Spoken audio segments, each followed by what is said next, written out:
राधे राधे सज्जनों। किसी भक्त ने कहा कि महाराज जी ये बताइए कि ठाकुर किसको मिलते हैं। तो सज्जनों, रामचरितमानस में तुलसी बाबा कहते हैं,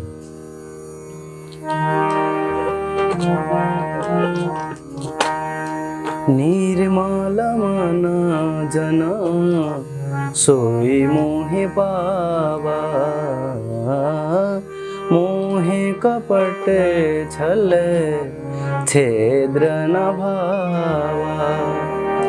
निर्मल मन जना सोई मोहे पावा, मोहे कपट छल छेद्र न भावा।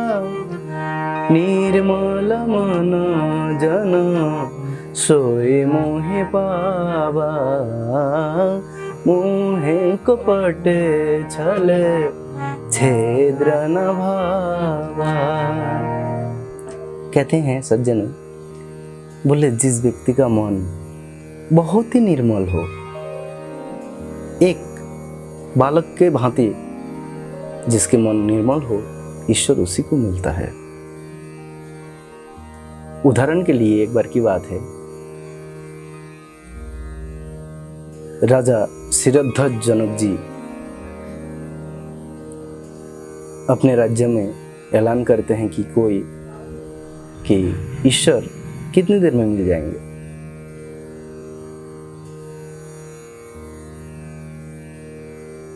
किसी एक सज्जन ने बोला कि आप घोड़े के जो लगाम नहीं है, एक पैदानी पर पांव रख कर दूसरे पैदानी तक पांव रखते रखते इतनी ही देर में आपको ईश्वर मिल जाएंगे। तो बोले साबित कराइए, ईश्वर मिलाइए, मुझे ईश्वर दिखाइए। किसी विद्वान ने उनको ईश्वर देखा नहीं पाए, और जो देखा नहीं पाए उनको उन्होंने जेल में डाल दिया। कालांतर में जनक जी के गुरु है अष्टावक्र मुनि, उनके कान तक बात पहुंची। उन्होंने आया, अष्टावक्र जी आके बोल रहे, हे राजन, ये तुम क्या कर रहे हो? विद्वान ब्राह्मणों को, साधु संतों को तुमने जेल में डाल दिया। बोले गुरुजी, इन लोगों ने बोला है कि घोड़े की पायदानी पर पांव रख कर, एक पांव रख कर दूसरे पांव रखते उतनी ही देर में हमको ईश्वर मिल जाएंगे। तो हमको इन्होंने मिला नहीं पाया, इन लोगों ने ईश्वर दर्शन नहीं करा पाया, इसी वजह से मैंने इन लोगों को जेल में डाल दिया। बोले उन लोगों ने गलत नहीं बोला, उन लोगों ने ठीक बोला है। तुम मेरे साथ चलो, 2 घोड़ा तैयार करो, प्रातःकालीन हम और तुम चलते हैं जंगल में, मैं तुमको उतनी ही देर में ईश्वर दर्शन करा देता हूँ। प्रातःकालीन जब अष्टावक्र मुनि और राजा जनक जी वन विहार करने के लिए जाते हैं, कुछ दूर चलने के बाद गुरुजी कहते हैं, जनक जी रुको, उतरो घोड़े से। उतर गया। बोले पैदानी में पांव रखो, रख दिया।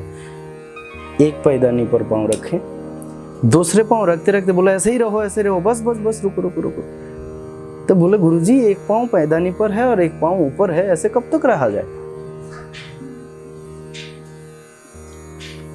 बोले बस यही, अब ये बताओ, तुम्हारा जो मन है वह निर्मल है?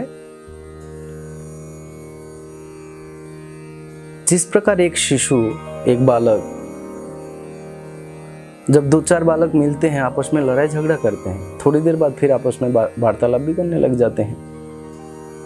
2 भाई हैं, दोनों भाई के घर में बालक है, दोनों भाई में आपस में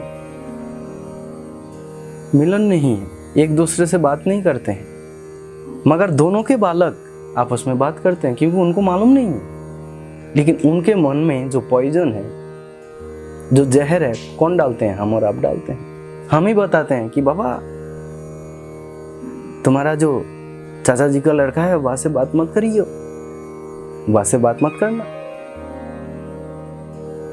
दूसरे सिखाते हैं कि बेटा, ताऊ जी के लड़कों से बात मत करना, क्योंकि हमारे लिए वो दुश्मन है। तो अब जनक ये बताओ, तुम्हारा मन क्या उस बालक की तरह निर्मल है? अगर वो बीज ना बोया जाए कि इनसे बात मत करना, ये हमारे दुश्मन है, नहीं तो वो बालक जानते नहीं है कि दुश्मन कौन है और मित्र कौन है, शत्रु कौन है, मित्र कौन है। उसके लिए सब बराबर है, समभाव है। इसलिए जनक ये बताओ, तुम्हारा जो मन है वो निर्मल है उस बालक की तरह, जो जानते नहीं है कि कौन मित्र है और कौन शत्रु है।